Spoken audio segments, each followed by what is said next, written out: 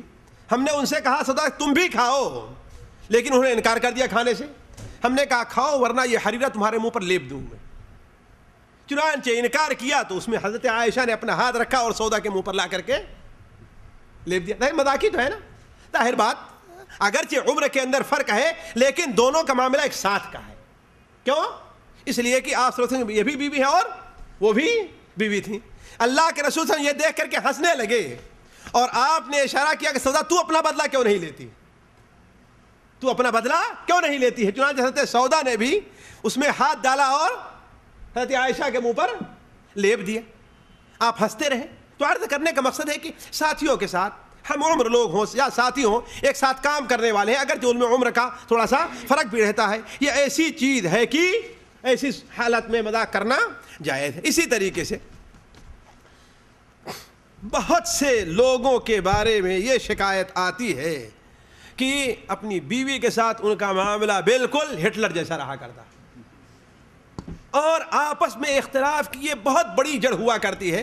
جب ہم نے وہ مضمون آپ لوگوں کے سامنے شاید جدہ ہی میں رکھا تھا کہ اللہ کے رسول سے بحیثیت شوہر، تو اس کے اندر یہ بات تھوڑی سی ہم نے تفصیل کے ساتھ رکھی تھی. نہیں، اللہ کے رسول صلی اللہ علیہ وسلم ازواج مطہرات کے ساتھ مذاق کرتے تھے. صحابہ کرام نے کیا ہے اور اس کی اجازت بھی دی ہے اور ایک مشروع چیز ہے.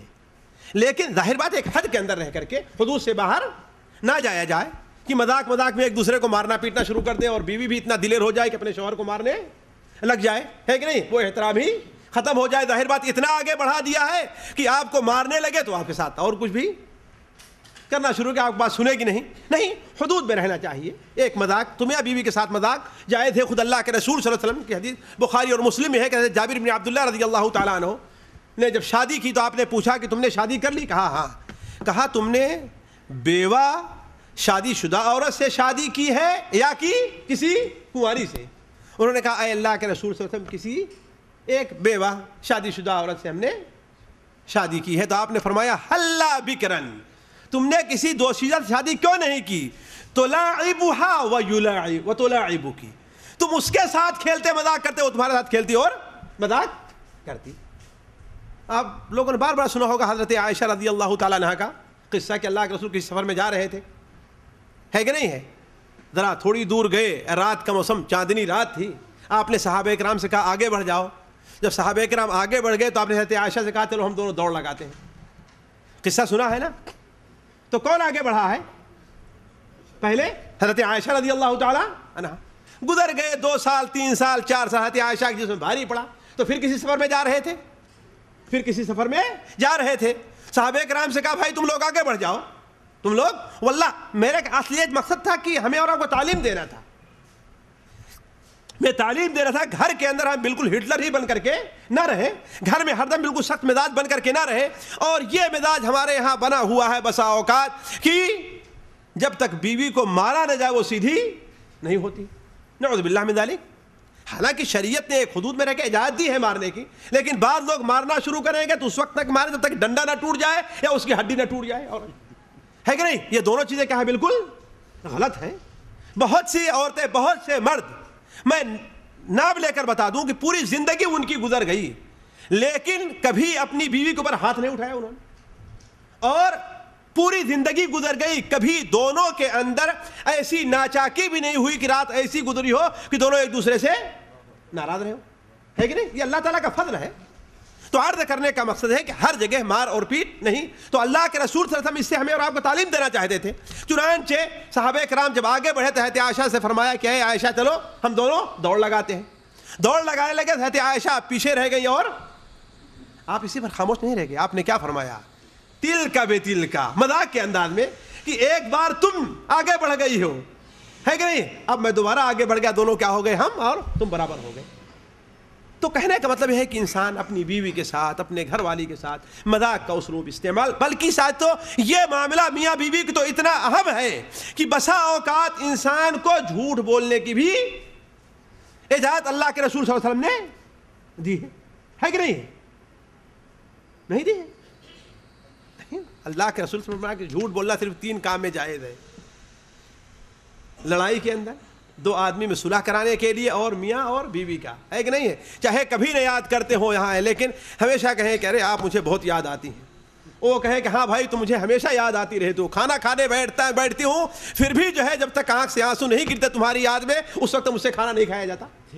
ہاں اگر ایسا نہ ہو، لیکن کیا ہے اس سے کیا ہوگا؟ مرد کا دل اور بھی عورت طرف مائل ہوگا، عورت کا دل اور بھی مرد کی طرف مائل ہوگا. ارے میں تمہارے لیے بڑی کوشش کیا، کوئی ایسا ہدیہ تحفہ مجھے مل جائے جو کسی نے اپنی بیوی کو نہ دیا ہو لیکن مجھے نہیں مل سکا، یا میرے یعنی اس قسم کی باتیں کر کے دل بیوی کے دل خوش کرانے کے لیے. تو جب جھوٹ کیے جاتے ہیں ساتھیوں تو مذاق کی جاتی کیوں نہیں ہے کہ نہیں؟ اسی طریقے سے مذاق کے اندر ساتھیوں جائز صورت یہ ہے کہ مذاق جب کیا جائے تو سچ بولا جائے. مذاق میں اللہ کے رسول صلی اللہ علیہ وسلم کا مذاق اگر آپ دیکھیں، واللہ دیکھیں، کوئی بھی آپ کا ایسا مذاق نہیں ہے جس کے اندر جھوٹ ہو. آپ نے ہمیشہ سچ بولا ہے. حضرت انس بن مالک بیان فرماتے ہیں کہ ایک صحابی تھے ظاہر، بادیہ بدو تھے، اللہ کے رسول کو ان سے بڑی محبت تھی. وہ بادیہ کے علاقے سے اللہ کے رسول صلی اللہ علیہ وسلم کو پنیر اور دوسری چیزیں بھیجا کرتے تھے، اور آپ صلی اللہ علیہ وسلم انہیں شہر سے کھجور وغیرہ تحفے کے طور پر بھیجا کرتے تھے. ایک دن بازار میں آئے تھے اپنا کچھ سامان لے کر کے، پنیر ہے، یہ ہے، وہ ہے، سڑک کے کنارے رکھ کر کے بیچ رہے تھے. راستے کے کنارے، سڑک کہاں تھی اس زمانے میں، لیکن راستے کے کنارے بیچ رہے تھے. آپ صلی اللہ علیہ وسلم پیچھے سے جا کر کے انہیں پکڑ لیتے، دیکھ نہیں سکے. اب وہ ناراض ہوئے، کون ہے جو مجھے چھوڑتا نہیں ہے، مجھے تنگ نہ کرو. لیکن جب نیچے سے دیکھا کون ہے اللہ کے رسول صلی اللہ علیہ وسلم، تو اپنی پیٹھ اللہ کے رسول سینے سے اور قریب کرنا چاہے، کتنا میرا جسم آپ کے جسم سے لگ جائے. آپ نے فرمایا من یشتری ھذا العبد بدرہم، اس عبد کو کون شخص ہے جو خریدے گا؟ حالانکہ وہ غلام نہیں تھے، لیکن آپ نے عبد کیوں کہا ہے؟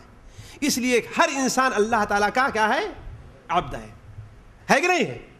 تو آپ نے مذاق کیا ہے لیکن جھوٹ کبھی نہیں بولا. اسی لیے علماء کہتے ہیں آپ صلی اللہ علیہ وسلم مذاق کرتے تھے، لیکن آپ کے مذاق 3 چیزوں کے تھے، آگے نہیں بڑھ سکا. 3 چیزوں سے پہلی چیز یہ ہے کہ آپ نے مذاق میں بھی ہمیشہ سچ بولا ہے، کبھی جھوٹ.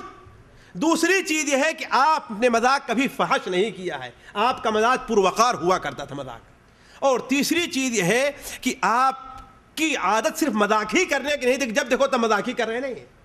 جو لوگ مذاق کے ضرورت مند رہا کرتے تھے، محتاج، آپ ان کے ساتھ مذاق کرتے تھے، ہر کے ساتھ مذاق نہیں کیا کرتے تھے. تو کہنے کا مطلب مذاق میں سچ بولا جائے. اور تیسری چیز یہ ہے کہ مذاق سے متعلق مذاق جائز کب ہوگا؟ جبکہ مذاق ایک محدود شکل میں ہو. اس کی تھوڑی سی وضاحت کروں گا مذاق کی مذموم شکلوں کے بارے میں. 15 منٹ لے سکتا ہوں میں 15 منٹ میں اپنی بات ختم کروں گا بڑی اختصار کے ساتھ. مذاق کی ناجائز شکلیں کیا ہیں، اور اصل میرا موضوع ہی یہی بتانا ہے، اس لیے کہ لوگ مذاق کے اندر بڑے بڑے سے گناہ کر جائیں گے اور کیا کہیں گے میں مذاق کر رہا تھا. نہیں ساتھیوں، اللہ تعالیٰ نے آپ کو آزاد نہیں چھوڑا ہے. تو مذاق کی سب سے بری، سب سے گندی، بلکہ جو انسان کو کفر تک پہنچا دیتی ہے، سنجیدگی سے سنیں گے، غور سے سنیں گے، جو انسان کو کفر تک، انسان کافر ہو جاتا ہے، مسلمان نہیں رہ جاتا، یہ شکل ہے کہ انسان اللہ تبارک و تعالیٰ کی ذات کا مذاق کے ساتھ مذاق کرے، اللہ تعالیٰ کے احکام اور اللہ تعالیٰ کی نازل کرنا آیات کے ساتھ مذاق کرے، اور اللہ تبارک و تعالیٰ کے نبیوں کا مذاق کرے.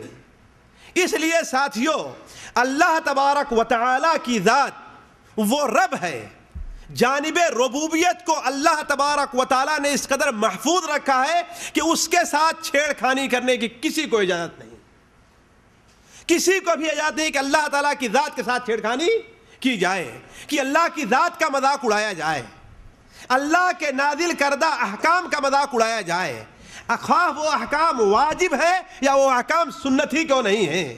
مثال کے طور پر ہمارے یہاں مسواک کا مذاق بڑا عام ہے، داڑھی کا مذاق بہت عام ہے، عورت کے پردے کا مذاق بہت عام ہے.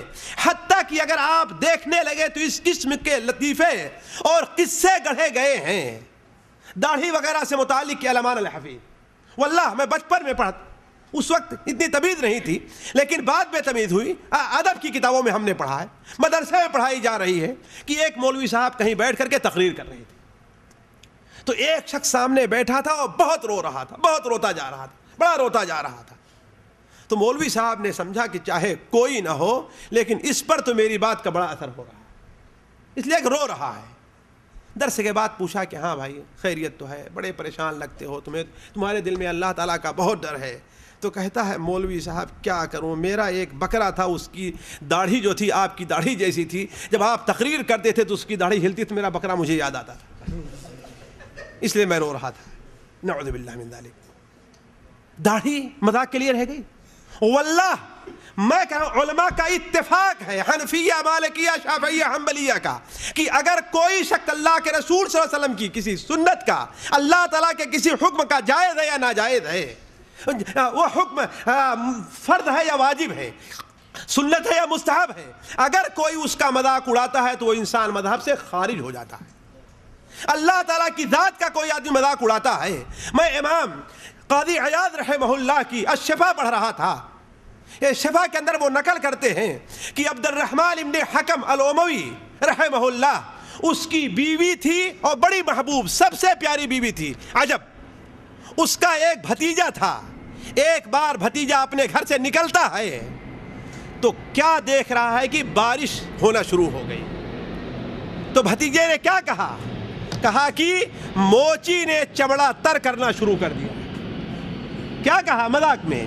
موچی نے چمڑا تر کرنا، یعنی گویا موچی کس کو بتایا؟ اللہ تبارک و تعالیٰ کو. اور زمین کے اوپر جو قطرات پڑ رہے ہیں اسے کیا سمجھا ہے کہ چمڑا تر کر رہا ہے. ابن حبیب مالکی عالم نے اسی وقت فتویٰ دے دیا کہ یہ شخص کافر ہو گیا ہے، توبہ کرنے والا اس کی گردن مار دی جائے. اس وقت کے قاضی قضات جو سب سے بڑے قاضی تھے اور دوسرے کچھ علماء کے سامنے جب یہ بات رکھی گئی تو کہا نہیں، اس نے بدتمیزی کی ہے، مذاق میں بات کیا ہے، لہذا اسے قتل نہیں کیا جائے، البتہ اسے کوڑے برسائے جائیں. لیکن ابن حبیب قاضی رو پڑے، کہا کہ اگر میرے رب کے ساتھ یہ مذاق کیا جا رہا ہے تو ہم اپنے رب کے بڑے برے بندے ہیں، ہم زندہ ہیں، ہمارے ساتھ مذاق کیا جائے، واللہ کبھی ایسا نہیں ہو سکتا ہے. چنانچہ عبد الرحمن ابن حکم الاموی کے سامنے یہ قضیہ پیش ہوا تو اس نے اس شخص کے قتل کا حکم دے دیا. حالانکہ بیوی کا بھتیجا ہے، سب سے بڑی بیوی، سب سے محبوب بیوی کا بھتیجا ہے، لیکن کہا یہ اللہ تعالیٰ کے ساتھ کفر ہے کہ اللہ تعالیٰ کو موچی سے تشبیہ دی جائے. نعوذ باللہ من ذالک. ذرا سوچیں ساتھیوں، ہمارے اندر کتنا عام مذاق پایا جاتا ہے، خاص طور پر فلموں کے اندر، ڈراموں کے اندر، اور وہ اخبارات جو بے دین لوگوں سے تعلق رکھتے ہیں ان اخبارات کے اندر اللہ تبارک و تعالیٰ اور احکام شریعت ہے کتنا مذاق اڑایا جا رہا ہے. یہی تعجب کی بات جو ہے کہ بہت سے مولوی حضرات بھی اس کے اندر مبتلا ہیں. مجھے اچھی طریقے سے معلوم ہے کہ ہمارے یہاں ایک مولوی صاحب تقریر کرنے آئے، حنفی تھے، اور ان کی تقریر سننے والے عمومی طور پر صرف عام حنفی نہیں بلکہ مفتی حضرات لوگ دارالعلوم دیوبند اور سہارنپور سے پڑھے ہوئے موجود ہیں، لیکن سارے کے سارے لوگ ہنستے جا رہے ہیں. بدقسمتی یہ ہے کہ اپنے مذہب کے اندر جو چیزیں پائی جاتی ہیں، فقہ حنفی کے اندر اس سلسلے میں جتنی سختی ہے احکام الہی کے مذاق کے سلسلے میں کسی دوسرے مذہب کے اندر نہیں ہے. چنانچہ ان کے اندر اگر آپ دیکھنا چاہیں، امام علی القاری رحمہ اللہ کتاب شرح فقہ اکبر، اس کے اندر انہوں نے یہاں تک نقل کر دیا ہے کہ اگر کوئی شخص کسی عالم کا، کسی مدرس کا، کسی مبلغ کا مذاق کرتے ہوئے چھڑی لے کر کرسی پر بیٹھے اور 4 6 8 10 بچوں کو جمع کر لیتا ہے اور مولوی کی نقل کرتا ہے تقریر کرنے میں، تو یہ شخص کافر ہو جاتا ہے. یہاں تک سختی موجود ہے. بلکہ اسی میں لکھا ہوا ہے کہ ایک بار ایک فقیہ کسی عطار کی دکان کے پاس سے گزرتا ہے اور تھوڑی دیر بیٹھنے کے بعد وہاں اپنی فقہ کی کتاب چھوڑ کر کے چلا گیا. تھوڑی دیر کے بعد آتا ہے تو عطار نے اس کتاب کو چھپا دیا تھا، اس کتاب کو چھپا دیا تھا. پوچھتا ہے یہاں تم نے کوئی کتاب دیکھی ہے؟ کہا کہ یہاں کتاب تو نہیں دیکھی، البتہ ایک آری ہم نے ضرور دیکھی، ایک آری ہم نے ضرور دیکھی. کہا اللہ کے بندے میں اپنی کتاب یہاں بھول کر کے گیا ہوں. کہا کتاب نہیں بلکہ آری ہم نے یہاں پر پائی ہے. وہ تعجب کر رہا ہے وہ فقیہ، وہ طالب علم کہ آری کیا چیز ہے. کچھ دیر کے بعد وہ عطار کہتا ہے کہ اصل میں وہ آری ہے. کیوں؟ اس لیے کہ آری سے لکڑی کاٹی جاتی ہے اور اس کتاب کے ذریعے فتویٰ دے کر کے حکم لگا کر کے تم لوگوں کی گردنیں کاٹتے ہو, لہذا اصل یہ آری ہے. یہ معاملہ وقت کے حاکم اور فقیہ کے سامنے پیش ہوا. فقیہ نے کہا کہ چونکہ دینی کتاب, علمی کتاب, فقہی کتاب کا اس شخص نے مذاق اڑایا ہے, لہذا یہ شخص کافر ہو گیا. اگر یہ توبہ کرتا ہے تو صحیح, ورنہ اس کی گردن مار دی جائے. چنانچہ اس کے اوپر یہی حکم لگا. ذرا سوچیں, فقہ کتاب سے متعلق ہے, اگر یہ قرآن کا مذاق اڑایا گیا ہوتا تو اس کے بارے میں کیا فیصلہ کیا جاتا؟ تو عرض کرنے کا مقصد ہے کہ ایک مولوی صاحب کھڑے ہو کر کے تقریر کر رہے ہیں, کہتے ہیں کہ ایک عورت اپنے شوہر سے بہت پریشان تھی. مصیبت یہ ہے کہ سارے لطیفے اور نکتے مولوی ہی کے بارے میں رہا کرتے ہیں. عام کسی ڈاکٹر کے بارے میں آپ لوگ لطیفے نہیں سنیں گے, کسی وکیل کے بارے میں نہیں سنیں گے, کسی انجینئر کے بارے میں نہیں سنیں گے. کس کے بارے میں سنیں گے؟ یہ مذاق اڑانا ہے مولوی کا, اور مولوی ہی کا نہیں بلکہ مولوی کو ایک بہانہ بنا کر کے اللہ تعالیٰ کے احکام کا مذاق اڑانا ہے. ساتھیوں, کفر ہے, یہ غور کرنے کی بات ہے. اس طرف کم لوگ توجہ دیتے ہیں اور آپ لوگ بار بار ایسے لطیفے سنتے ہو. چنانچہ وہ مولوی صاحب مولوی صاحب جو تقریر کر رہے تھے کہتے ہیں کہ ایک عورت اپنے شوہر سے بہت پریشان تھی, لہذا کسی مولوی صاحب کے پاس گئی. کس لیے؟ کوئی تعویذ وغیرہ دے دیں تاکہ تکیہ کے نیچے رکھ دیا جائے, کم سے کم یہ ہمیں مارنا تو چھوڑے, اپنی شرارت کو تو چھوڑے. چنانچہ مولوی صاحب ہمارے خیال سیدھے سادے تھے, ان کے پاس جاتی ہے تو کہتی کہ اللہ کی بندی تم نماز پڑھو, نماز میں اللہ تعالیٰ سے دعا کرو, اللہ تعالیٰ اس کے اخلاق کو درست کر دے. تو وہ کہتی ہے کہ مولوی صاحب ہم نے کبھی نماز پڑھی ہی نہیں, نماز کیسے پڑھوں گی؟ کہا آؤ ہم تمہیں نماز سکھا دیتے ہیں, ہم تمہیں نماز سکھا دیتے ہیں. چنانچہ اسے نماز سکھانے لگے, اور نماز سکھانے کے بعد اسے قرآن مجید کی 2 سورتیں چھوٹی, قل اعوذ برب الناس, سکھا دیا. چنانچہ جب وہ عورت کھڑی ہوتی ہے نماز میں قرآن پڑھنے کے لیے تو کہتی قل اعوذ برب الناس مالک الناس. اب الہ الناس نہیں پڑھتی, کیوں؟ اس لیے کہ اس کے شوہر کا نام الہی تھا. اگر نام لے لے گی تو بہت سے دیہاتوں میں پایا جاتا ہے کہ شوہر کا نام لے جائے تو نکاح ٹوٹ جایا کرتا ہے. لہذا وہ کرتی ہے کہ قل اعوذ برب الناس ملک الناس, ان کا بھی ناس. نعوذ باللہ. قرآن اسی لیے رہ گیا ہے ساتھیوں کہ قرآن کا مذاق کیا جائے. کوئی اذا جاء نصر اللہ کیا کہتا ہے؟ جا ہو نصر اللہ. نعوذ باللہ من ذلک. بلکہ یہاں تک آپ سنیں گے کہ ایک شخص کا انتقال ہوا, اس کے بچے اور اس کی بیوی آپس میں اختلاف ہو گیا, تو بیوی چاہتی تھی کہ سارا مال مجھے ملے اور بچے چاہتے تھے کہ ہمیں ملنا چاہیے. چنانچہ ایک مولوی صاحب کے پاس گئی, اس نے 100 روپیہ دیا. مولوی صاحب نے کہا چلو میں تمہیں ایسا فتویٰ دوں گا کہ سارا کا سارا تمہیں ہی مل جایا کرے گا. چنانچہ کہتے ہیں کہ ہاں بھائی, بچوں کو جمع کیا. کہا اللہ قرآن مجید بیان فرماتا ہے تبت یدا ابی لہب وتب ما اغنى عنہ مالہ وما کسب, اور ما کسب ہو گیا. نعوذ باللہ من ذلک. یہ قرآن کا مذاق ہے, واللہ قرآن کا مذاق ہے. جائز نہیں, حرام ہے, بلکہ صرف حرام نہیں بلکہ کفر ہے.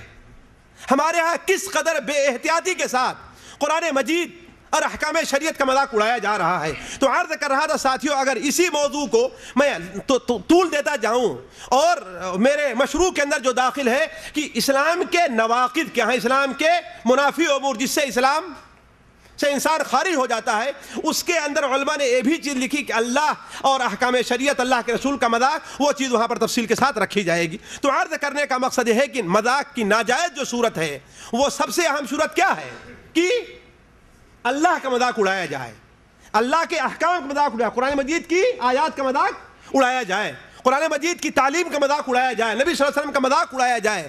اور آپ لوگوں سے میں گزارش کروں گا کہ سورہ توبہ کی 61 62 یا 65 66 نمبر آیت پڑھ کر کے اس کا ترجمہ آپ پڑھ لیں گے. اللہ تعالیٰ صراحت کے ساتھ ان لوگوں کے کافر ہونے کا فتویٰ دیا ہے جو اللہ کے رسول صلی اللہ علیہ وسلم صحابہ کرام کا مذاق اڑائے تھے. چنانچہ غزوہ تبوک کے موقع پر کچھ لوگ منافق بھی تھے اور کمزور ایمان والے بھی تھے. وہ لوگ آپس میں بات کر رہے تھے, کہہ رہے تھے کہ یہ قاری لوگ جو ہیں, یہ حافظ لوگ جتنے پیٹو ہوتے ہیں, اتنا پیٹو ہم نے کسی کو نہیں دیکھا, اور اتنے جھوٹ بولتے ہیں, کتنا جھوٹ بولنے والا ہم نے. آج بھی کہتے رہے مولوی لوگ بہت جھوٹ بولتے ہیں, حالانکہ کم سے کم وکیلوں سے جھوٹ تو نہیں بولتے ہو کہ مولوی کی بولتے ہیں, لیکن کبھی ہم سنا کہ وکیل لوگ بہت جھوٹ بولتے ہیں, لیکن مولویوں کے بارے میں ایک غلطی کسی مولوی سے ہو جائے تو سارے مولویوں کی، میں نہیں کہتا مولوی لوگ غلطی نہیں کرتے، لیکن مولوی بھی آپ کی طرح انسان ہے، جیسے آپ سے غلطی ہوتی ان سے بھی غلطی ہوتی ہے، وہی کام آپ کرتے ہیں تو اس کو برا نہیں سمجھتے. جس طریقے سے میں دلی میں جب پڑھاتا تھا، ایک دن جمعہ کے دن راستے سے گزر رہا تھا، دیکھا 4-5 آدمی بلکہ 15-20 آدمی جو ہے ایک جگہ جمع ہیں، تو میں آگے بڑھا کہ میں بھی دیکھوں کیا ہے. دیکھا کہ ایک عورت تھی، لڑکی تھی، اسے لوگ تھپڑ مار رہے تھے. تو ایک صاحب نے کہا کہ مولوی صاحب آپ کے دیکھنے کے نہیں، آپ چلے جائیے، آپ کے دیکھنے کی چیز نہیں ہے، آپ چلے جائیے. یار ہمارے دیکھنے تمہارے دیکھنے کے لیے جائز ہے، وہ ہمارے لیے ناجائز ہے دیکھنا، تمہارے لیے جائز ہے. یہ کیا چیز ہے؟ فلم دیکھنا اللہ نے مولوی کے لیے بھی ناجائز کہا ہے اور غیر مولوی کے لیے بھی. لیکن اگر کوئی مولوی فلم دیکھنے لگے تو، اور سارے غیر مولوی بیٹھ کے فلم دیتے ہیں، کوئی کسی کو برا بھلا نہیں کہتا ہے نہیں. تو کہنے لگے وہ منافقین کی یہ قاری لوگ جتنے جھوٹے ہیں، یہ قاری لوگ جتنے بزدل ہیں، اور یہ قاری لوگ جتنے پیٹو ہیں، اتنا ہم نے کسی اور کو نہیں دیکھا.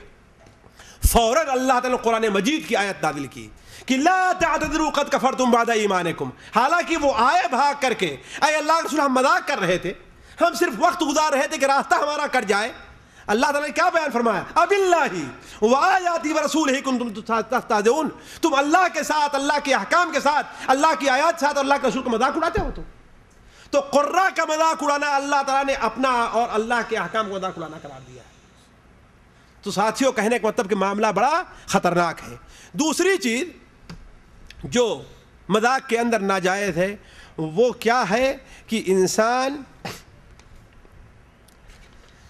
حرام کام کے بارے میں مذاق کرے. اب آپ کہیں گے وہ کیسے مذاق کرے گا؟ حرام کام کے بارے میں مذاق کرے. مثال کے طور پر مذاق میں گالیاں دینے لگے. ہوتا کہ نہیں ہوتا؟ بلکہ بڑے شوق سے ایک دوسرے کو گالی دیتے ہیں لوگ. مذاق میں گالی دینا جائز نہیں. سباب المسلم فسوق و قتالہ کفر. مسلمان کو گالی دینا کیا ہے؟ فسق ہے، اور اس کے ساتھ لڑائی کرنا، قتال کرنا یہ کفر ہے. تو مذاق میں گالی دینا یہ جائز نہیں ہے، مذاق کی ناجائز صورت ہے. اسی طریقے سے مذاق میں چوری کرنا. مذاق میں عام طور پر یہ مذاق پایا جاتا ہے کسی چیز چھپا کر کے رکھ لیا، ہوتا ہے نا. ساتھیوں تعجب کریں گے آپ کہ آخر مذاق کے اندر کیا؟ چوری کر لے انسان بعد میں دے دے گا. لیکن ساتھیوں نہیں. ایک آدمی واللہ میں اتنا یقین کے ساتھ اس قصے کو جانتا ہوں کہ میں کہوں کہ میرے ساتھ یہ واقعہ پیش آیا، کہہ سکتا ہوں کہ ایک شخص نے کسی کے اس طریقے سے ایسے ہوتی ہے نا، اس میں اس نے 4-5 روپے، آج سے تقریباً 20-25 سال پہلے کی بات ہے، ایسے رکھے ہوئے تھے. وہ کاپی اس کے ہاتھ میں مل گئی اور اس نے 4-5 روپے نکال لیے. مذاق میں نکالے تھے. کس میں نکالے تھے؟ پھر فتویٰ پوچھتے ہیں مولوی صاحب اب کیا کیا جائے، شرم آتی اس سے کہتے ہوئے، اس لیے 20-25 سال گزر گئے. نکالے تھے مذاق میں، لیکن اچانک ضرورت پڑ گئی اور وہ سمجھ نہیں سکا کہ میرا پیسہ نکالا گیا ہے، لہذا خرچ کر دیا. اب خرچ کر دیا تو آج سے 20-25 سال پہلے 40-50 ریال کی بڑی اہمیت ہوتی تھی. غریب آدمی تھے، اب جمع نہیں ہو پا رہا ہے. اب جب 15-20 سال گزر گئے تو کہتے ہیں مولوی صاحب کیا کیا جائے. حالانکہ لیا تھا مذاق میں، لیکن وہ چوری میں بدل گیا. تو مذاق کے اندر چوری کرنا بھی جائز نہیں ہے. اسی طریقے سے مذاق کے اندر کسی کو ڈرانا. کچھ لوگ ہوتے ہیں ان کی عادت ہوتی کہ بچوں کو دیکھے تو ان کو ڈرا دینا شروع کر دیتے. بلکہ ایک آدمی کے بارے میں معلوم ہے کہ اس سے بچے اتنا ڈرتے ہیں کہ دور سے دیکھیں کہ وہ آ رہا ہے تو بچے رو کر بھاگنا شروع کر دیتے ہیں. کیوں؟ اس لیے کہ بچوں کو دیکھے تو خوفناک صورت بنا کر کے. یہ کیا چیز ہے؟ سنن ابو داؤد میں روایت ہے کہ اللہ کے رسول صلی اللہ علیہ وسلم کے صحابہ کرام ایک بار کسی سفر میں جا رہے تھے. ایک صحابی سوئے اور اپنا کوڑا یا تلوار یہاں پر رکھی.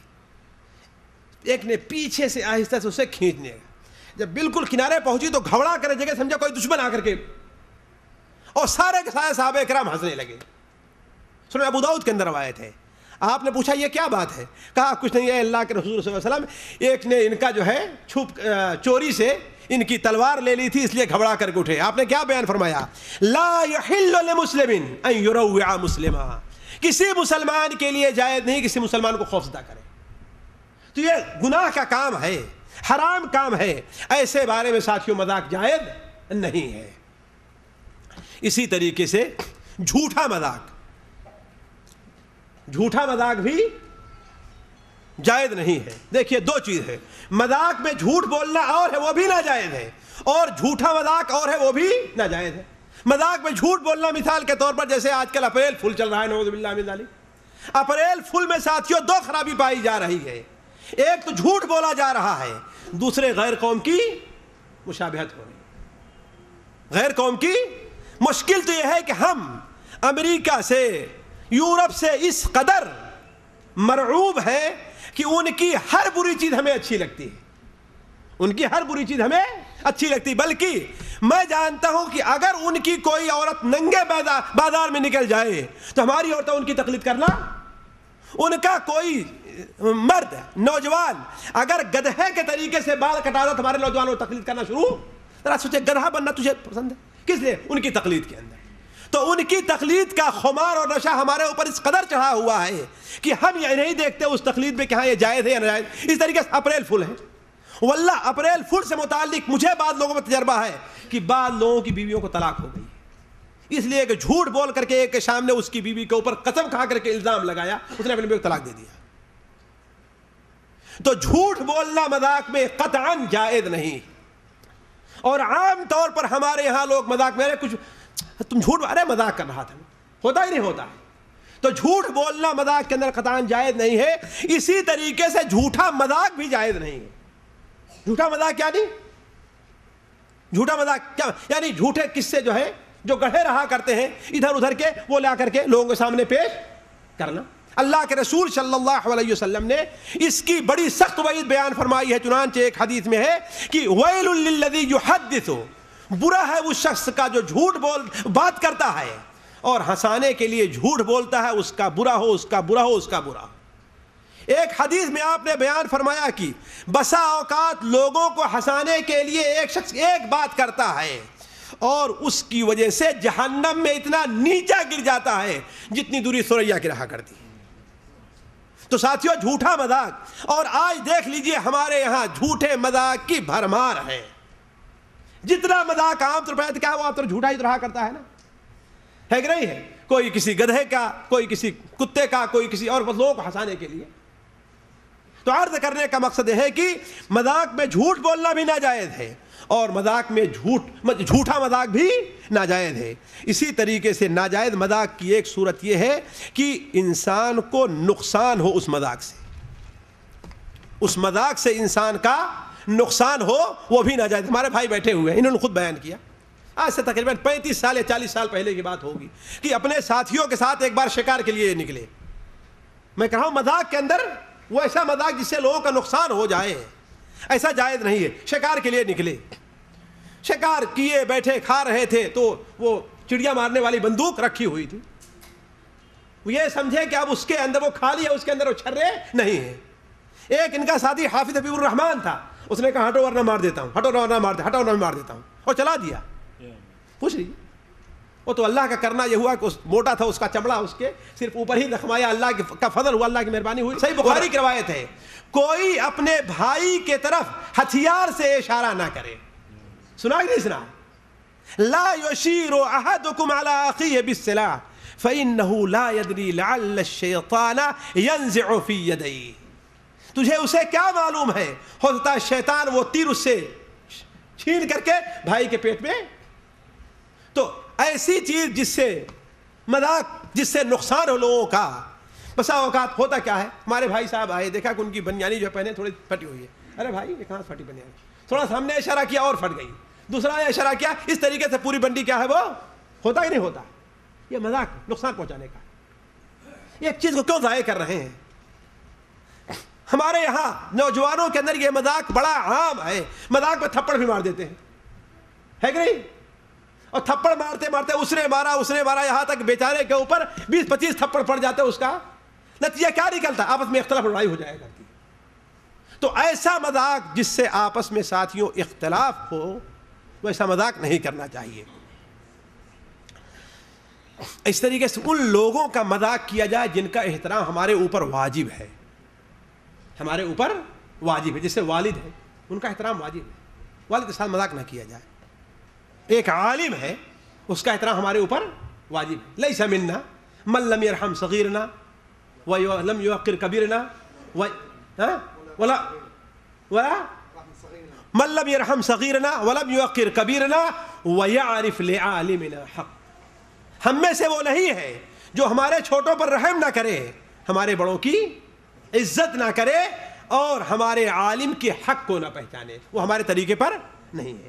تو جن لوگوں کا احترام ہمارے اوپر واجب ہے، بلکہ میں کہتا ہوں کہ جن چیزوں کا احترام ہمارے اوپر واجب ہے ان کا مذاق نہیں کرنا چاہیے. مثال کے طور پر نماز ہے نا، اس کا مذاق احترام ہمارے اوپر واجب ہے نا.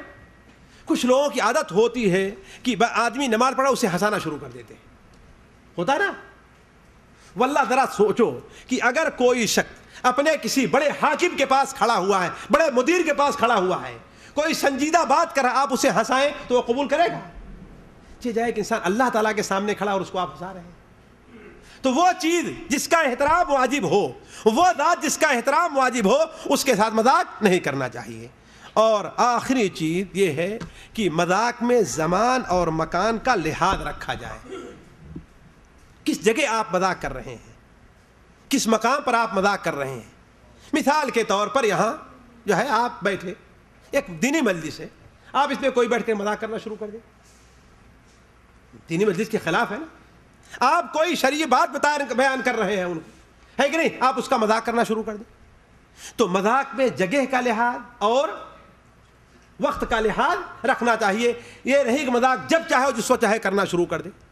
اور آخری بات یہ ہے ساتھیوں کہ مذاق میں حد سے تجاوز نہ کیا جائے. مذاق کی مثال علماء نے کیا لکھی ہے، واللہ بڑی بہترین مثال ہے، ذرا غور کریں آپ. کھانے میں نمک جیسی ہے. اگر کھانے میں نمک نہیں ہے تو، اور کھانے میں نمک زیادہ ہو گیا تو جی، اسی طریقے سے جو انسان مذاق نہ کرے وہ بھی غلط ہے، اور جو انسان مذاق ہی مذاق کرتا رہے، جس طریقے سے آج ہمارے یہاں جیسا کہ انہوں نے اشارہ کیا باقاعدہ چینل ہے، کچھ لوگ چٹکلے کتابیں، چٹکلے کیسٹیں. انسان کو اس لیے نہیں پیدا کیا اللہ تعالیٰ نے. مذاق ہو ایک محدود مقدار میں، صرف انہی اسباب کے لیے اس کا ہم نے ذکر کیا ہے، دلچسپی کے لیے، خوش طبعی کے لیے، انہی چیزوں کے لیے مذاق ہونا چاہیے. یہ نہیں کہ انسان جہاں بیٹھے، کچھ لوگ ہوتے ہیں ان کے کوئی بات، ان کی کوئی مجلس، ان کی کوئی جگہ مذاق سے خالی نہیں ہوا. نتیجہ کیا نکلتا ہے کہ ان کی اہمیت لوگوں کے نزدیک نہیں رہ جاتی ہے، ان کا وقار لوگوں کے ذہن سے کیا ہے، ختم ہو جاتا ہے. تو مذاق ہو لیکن ایک محدود مقدار میں ہو. اللہ تعالیٰ سے دعا ہے کہ اللہ تعالیٰ ہمیں اور آپ کو ان باتوں پر عمل کرنے کی توفیق عطا فرمائے. اللہ تعالیٰ نے ہم سے دعا ہے کہ جو باتیں ہم نے کہی ہیں اگر وہ حق ہے تو اسے آپ لوگوں کے دل میں، سننے والوں کے دل میں ڈال دے. اگر وہ باطل ہے تو اللہ تعالیٰ مجھے معاف کرے اور آپ کو بھی اس کے شر سے محفوظ رکھے. سبحانک اللہم و بحمدک اشہد ان لا الہ الا انت استغفرک و اتوب